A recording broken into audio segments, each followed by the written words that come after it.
They're saying that Trump is not under investigation for the firing of FBI Director James Comey. He never was. And this whole thing is, once again, propaganda. And we can see that Trump's lawyer said many took the message as a confirmation that Trump is under investigation. And he said the tweet from the president was in response to the 5 anonymous sources purportedly leaking info to the Washington Post, referring to a recent story about special counsel Robert Mueller allegedly looking into whether Trump fired Comey last month in an attempt to obstruct an investigation into alleged Russian meddling in the U.S. election. Trump is not afraid of the investigation, his lawyer said. There is no investigation.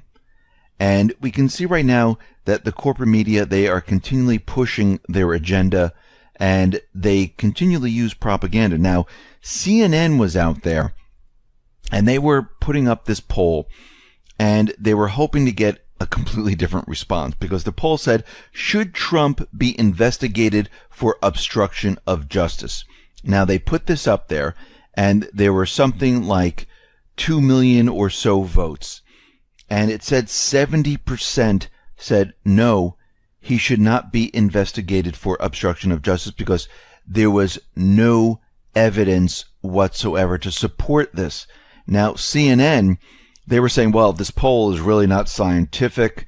We don't know how this happened. They were trying to explain away why this happened, but it completely backfired on them because they thought in their minds, the way everything was happening, that it was going to be 70%, let's investigate Trump, but it turned out to be the opposite. Because when everyone looks at the propaganda, we're starting to realize, and we've always realized, the rest of the country and the rest of the world, they're starting to realize that everything that's coming out of the corporate media is turning out to be lie and propaganda, and it's just made up.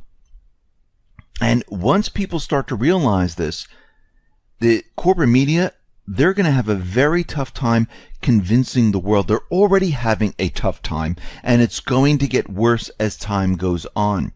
Now, what's very interesting is that we're seeing this whole breakdown of the Middle East, and we can see the elite are very nervous and worried.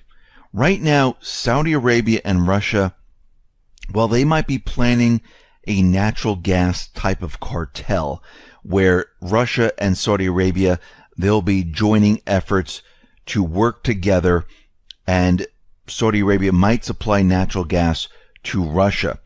And we can see that by cooperating with Russia, Saudi Arabia could kill 2 birds with 1 stone.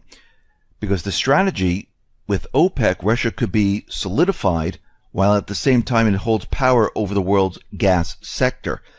And Moscow's support for Saudi Arabia plans will not only benefit the kingdom's natural gas development, but also maybe corner Qatar fully. A combined Russian-Saudi power play in global gas could change it dramatically. And we can see already that Qatar right now is moving closer and closer to Iran and China, where they'll be trading their gas not in dollars, not in euros, but in yuan. So what is happening right now? We're starting to see the Middle East completely break up and look in a completely different direction, because the US dollar right now, it is at its end game. They understand that the deep state, well, it looks like they might be losing the battle. Now, the deep state's not going to give up. Don't get me wrong here. We can see already with the events that happened earlier today, they are going to try to push many events. But we can see the Middle Eastern countries, they're getting nervous and afraid, and they're looking towards Russia, they're looking towards China, they're looking towards Iran, and it looks like they're going to deal outside of the dollar. This is the beginning, which means the petrodollar is going to be pushed to the side. And we know why this is happening, because the system is coming to its end. We're at the end stage of the dollar as the reserve currency of the world. This is why Trump has been talking about trade. This is why everything has to change at this point. But the deep state, they don't want to give up their power. They want to remain in control. We can see that NATO, well, they're holding defense drills simulating Russian invasion of the Baltic states. And they're out there having these drills. And NATO officials describe the area as a choke point in the Baltic area. And basically what they're doing is they're having these drills, they're training and saying that they need to protect Poland, Lithuania, Croatia, and they're having these exercises. Now, the only reason they're having these exercises is because eventually what they want to do is they want to bring us to war. This has been their end game for a very long time. Now, the Afghan army, they're out there and they've said that they've killed 700 Islamic State fighters. Now, they've said this before. They've claimed that they've defeated and virtually wiped out the Islamic State, but they always seem to come back. Now, we understand why. Because the deep state is in Afghanistan. They control the paid mercenaries. They know exactly where the Afghan army is going. They know exactly where they're going to be, and they know exactly how to tell the Islamic State to move into a different area. Now, of course, they believe they destroy them. They believe they hit them, but all they do is they keep moving into different areas.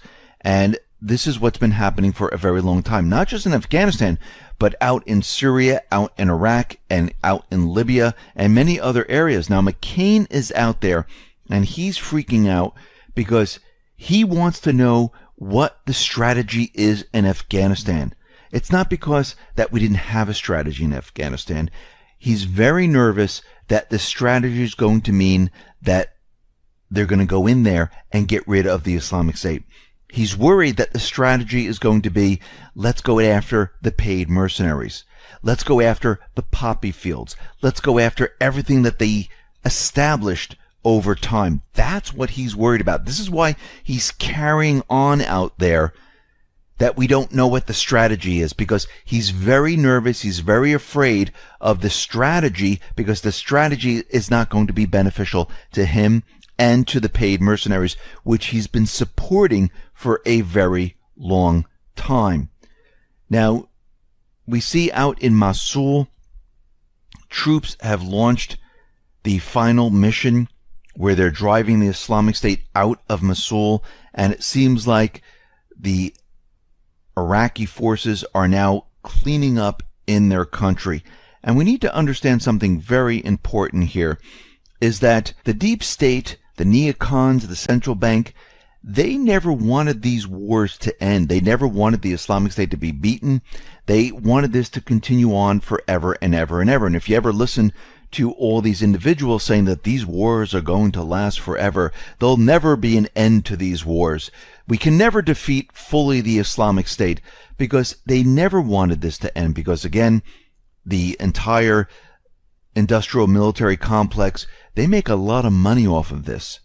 And they don't want to destroy the Islamic State. That's their paid mercenary army. They need them to continue this operation of terror. They need this to bring these paid mercenaries into other countries, to have regime change. This is why they've been saying that they don't want this to end.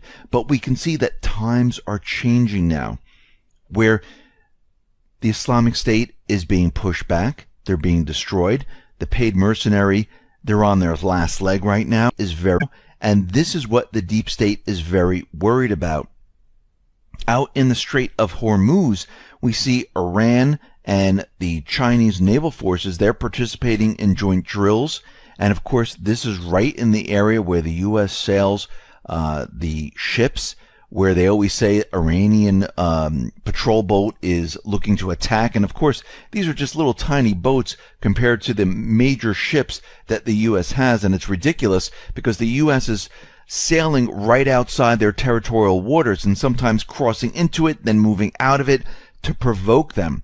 Now we have China there, and they are having drills in this area. So we can see right now things are changing very slowly. But again, the deep state, they are not yet finished. Now at this point, you can see the deep state, they are going all out. And you can see that there's a major push to bring the world to war.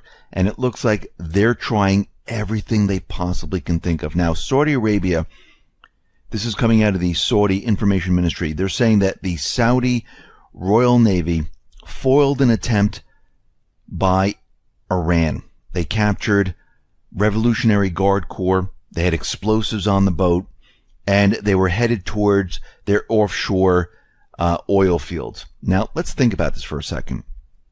Iran is now in Syria because the Syrian government asked Iran to come in and help out with the terrorists within the country. They did the same thing with Russia. Iran has not started a war in 200 years. We know that the United States has been trying to provoke Israel, Saudi Arabia, the rest have been trying to provoke a war with Iran for a very long time. And it just so happens that this boat with explosives and Iran's Revolutionary Guards, they were approaching the kingdom's offshore oil field, and they were going to blow it up. And they said they intended to carry out a terrorist act in Saudi territorial waters. To me, this seems like a false flag. How would this benefit Iran right now by doing this? This would bring Iran into a major war with Israel, with Saudi Arabia, with the United Arab Emirates, with the United States, with the UK, and the rest. Would this benefit them in any way? Absolutely not. There'd be no reason to do this. They're working with Russia right now. They're working with China. And this is not how Iran operates. And we can see that they were trying to set this up as some type of false flag. And by stopping it, they're trying to say that, yes, Iran is getting ready to use terror on our offshore oil fields, which makes no sense whatsoever. Now, they might have done this, and they're broadcasting this out there because Iran fired missiles into Syria and hit their paid mercenaries, the Islamic State and Al-Qaeda. So the Royal Guards, they fired 6 missiles from the west of Iran across the border into Syria near Deir ez-Zor, and their target was the Islamic State command base, and they hit the base.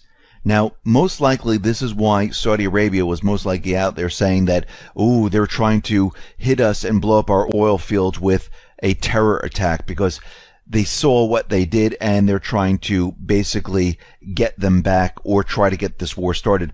To me, it looks like the deep state right now, they're trying to get this war started. And we can see that the Middle Eastern countries, well, they're starting to point fingers at each other of who did the 9/11 terror attack. We see the United Arab Emirates, well, they're pointing towards Qatar, saying that you're supporting the 9/11 terror attacks. Qatar is pointing fingers back at the United Arab Emirates, saying, no, you were part of the 9/11 terror attacks. Well, when we look at the whole entire situation, we start to realize that all of this was done by the U.S. government, Israel, and Middle Eastern countries. This was a group effort. They were all responsible for what happened here. Even the United States government, the deep state, to get us out into the Middle East, to get us into Afghanistan, to get us into this fight against terror, to remove our rights. And now they're starting to argue amongst each other. But something happened very, very big today. And the corporate media, yeah, they kind of touched upon it, but then they went over to what happened in the UK with a van running into individuals in a mosque. And they also went to Paris where a car rammed into a police van, and they found out there was a lot of explosives in there, and I guess that was going to be used as a false flag. But these two things just so happen at the same exact time where a U.S. jet shot down a Syrian jet. And the timing is unbelievable. And that, to me, is one gigantic distraction of what is really going on in Syria. Now, an American fighter jet on Sunday shot down a Syrian warplane that the U.S.-led coalition said attacked its allies in the fight against the Islamic State group in the country of Syria. Now, think about it. The United States government central bankers, they are in Syria illegally. There is an elected official running the country. His name is Assad. It's a sovereign country. Russia was invited into the country to help fight the terrorists. Iran was invited into the country to help fight the terrorists. The United States, the UK, Germany, and the rest were never invited. The United States is flying in sovereign airspace, and they shot down a Syrian jet. This is an act of war. In any other country, this would be an act of war. But Syria and Russia holding back. Because believe me, the deep state wants them to do something. They want this war to start. This is why they did this. Now, the Russian Defense Ministry stated that Russia would track the U.S.-led coalition warplanes and drones west of the Euphrates in Syria.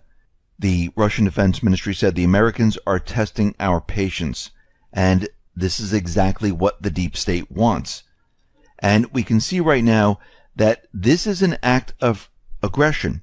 Lavrov is saying, listen, the U.S. needs to respect Syrian sovereignty. They can't be doing this. This is a sovereign country. And he calls on Washington to respect Syrian territorial integrity and the country's sovereignty according to the UNSC 2254 resolution and other documents. And we see right now, Tillerson was out there, and we have to remember this was a couple days ago, that the United States government does not have authorization to fire upon the Syrian government, the Iranian government, or the Russian government at all. And they did this on purpose because they knew there are rogue elements within the Pentagon, within the government, that are trying to start a war. Now, think about what just happened here. The deep state flew in and they hit a Syrian jet. How did they do this? Because everyone's out there, well, don't they have the S-300, the S-400s? Aren't they monitoring the airspace? Well, what happened was the U.S. plane, which shot down the Syrian Su-22 over Raqqa, was a carrier-based FA-18.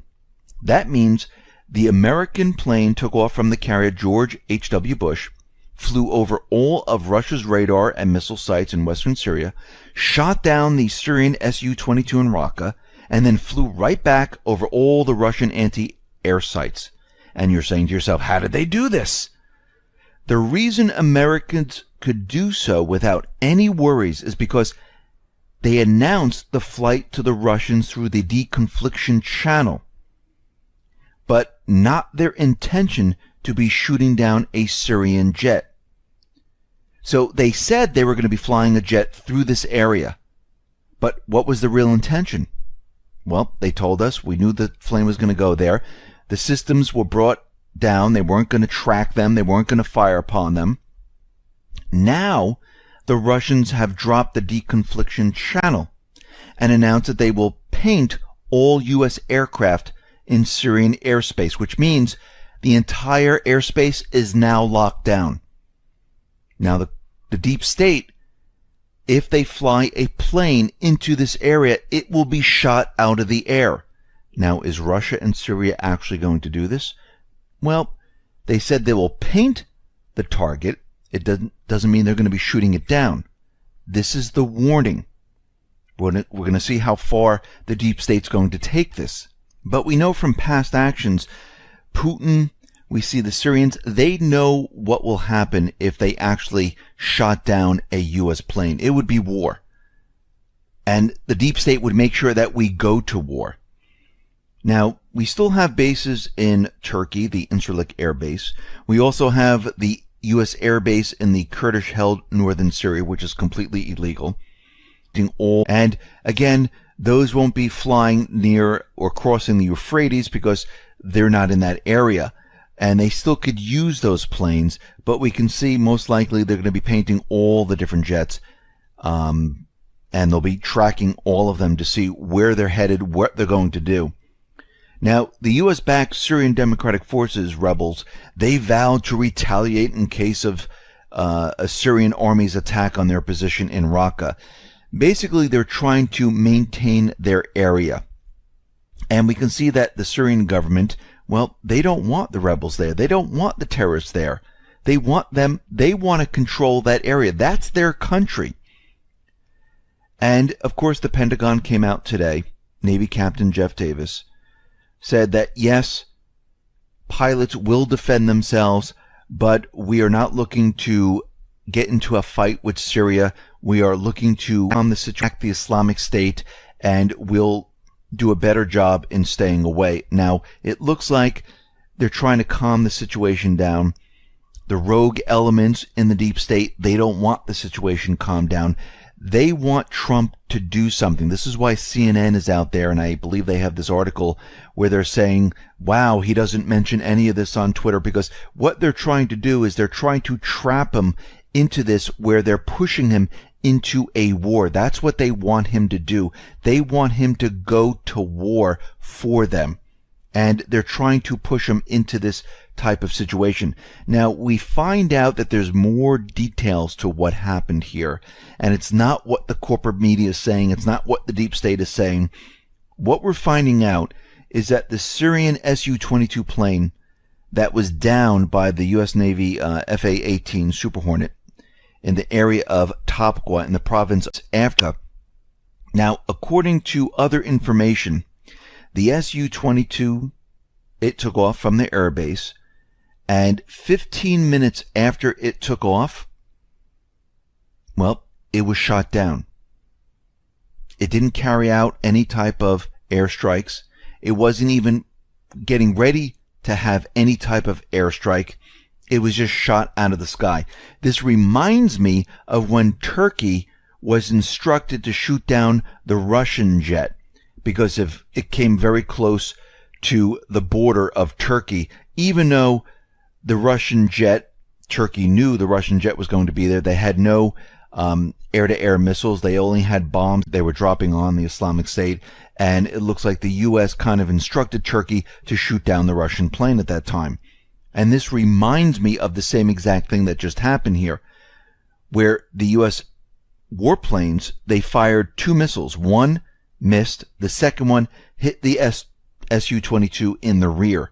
And this, again, was to provoke Russia. It was to provoke Syria. And I have to say, Russia and Syria, a lot of restraint over all of this. Now, the White House has come out and they said that they're keeping the lines of communication open with Russia. And I'm sure Trump is speaking to those officials in Russia, calming the situation down. And I'm sure they're formulating a different type of plan, because they realize, and Putin has come out and said it, listen, the individuals that are running the country, they're the men in the dark suits. Trump does not have full control of the country. Many people believe that he's the president and he has full control. No, we still have different factions that are running the country. Now, something else that's very interesting is that the Wall Street Journal, they just outed Israel, Saudi Arabia, and the rest of the Middle Eastern countries, where they came out and said that Israel and Saudi Arabia and the rest have been supporting the Syrian rebels in Syria. And they came out to say that the Israeli army is in regular communications with rebel groups, and its assistance includes undisclosed payments to commanders that help pay salaries of fighters and buy ammunition and weapons. And the journal also reports that Israel may be funding up to 4 other rebel groups which have Western backing. The groups use the cash to pay fighters and buy ammunition. Now, what's very interesting about all this is Assad has claimed this in the past, and the corporate media called him crazy. Now, think about this. The corporate media, if they're using their fact-checking back during that period of time, the corporate media, the U.S. government, and everything they've been saying, they would say the facts are that Israel is not supporting them. But the facts are false. And we can see today And I don't know why the Wall Street Journal came out and did this, but we can see things are rapidly falling apart in this area. We're starting to see which countries are actually supporting the terrorist groups. Now, we've known this all along. This is not really a surprise. But we can see right now, we have the Middle Eastern countries arguing with each other, pointing fingers at each other. They're being called out and supporting the groups. We can see they're making deals with Iran, with China, with Russia, moving away from the dollar. And what's very interesting is that all this happened where they were downing the Syrian jet, and we had these two events, one in London, and of course we know the Brexits are going on, and we notice a lot of false flag events happening during this period of time. We also have the one in Paris, where there was supposedly this car with a lot of explosives. They hit a police van in Paris, and it contained a lot of explosives. I guess they were preparing to do another event. And we know that all these false flags events, they have been used to distract everyone from what is really going on. And it looks like the deep state is now in overdrive because they cannot wait any longer. They're backed into the corner, and we're going to see a lot more happen. They are not finished. They'll try other events like we've seen in Syria. They'll try other events in Europe. And most likely, they will try the big one when everything does not work. They can't get the war started. They will all out.